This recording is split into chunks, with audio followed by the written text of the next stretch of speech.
Þetta stórkostlega skemmtilegu dagur og hérna erum við að fá afhentan nýjan blóðbankabíl og sem verður núna svo fyrsti blóðgjafinn mun gefa blóð hérna og við vorum svo áttum í góðu samstarfi við bílaklæðningar hjá Sveini og hans góða liði og síðan hefur þetta verið verkstýrt af mikli röggsemi af Kristbjörgu og Ínu, deildarstjóra og Hanna Vigdís sem er hjúkrunarfræðingur og starfar hjá okkur í Blóðbankanum á Akureyri að hún hefur tekið virkað þátt í þessu hérna og er hér aðalmanneskjan og er búin að taka við bílum.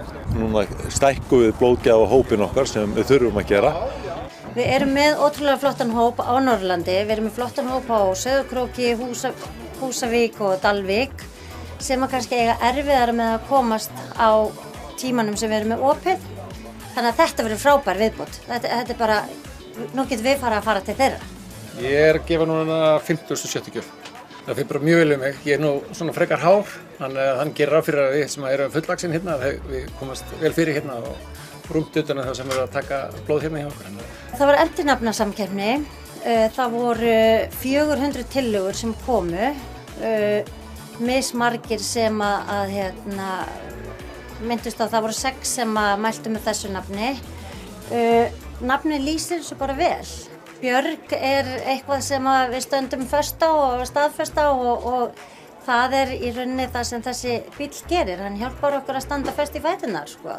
Fólk á ekki alltaf heimagengt til þess að koma inn á Akureyri eða til Reykjavíkur til þess að gefa blóð og þessi bíll, hann mun hjálpa til við að ná til fleiri hópa í samfélaginu sem eru utan þessa þéttbýliskjarna og þannig rauninni bara stækka blóðgjafahópinn sem er okkar markmið.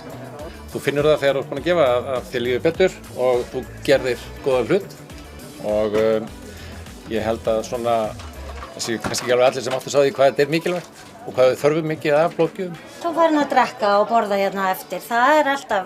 Það er bónus. Það er bónusinn, sko. Við erum alltaf með súkkulaði, þetta eru 600 kaloríur, sko, sem fer með, þannig að ef þú elskar súkkulaði, þá getur við fengið samviskulaust eftir blóðgjöf. Við hvetjum líka fólk til að fylgjast með bara samfélagsmiðlum, bæði Blóðbankans og Blóðgjafafélagsins, þar sem að þessar ferðir bílsins verða auglýstar og endilega kíkja í heimsókn og njóta þessara góðu gestrisni sem að Blóðbankin býður upp á og veitingana sem fylgja.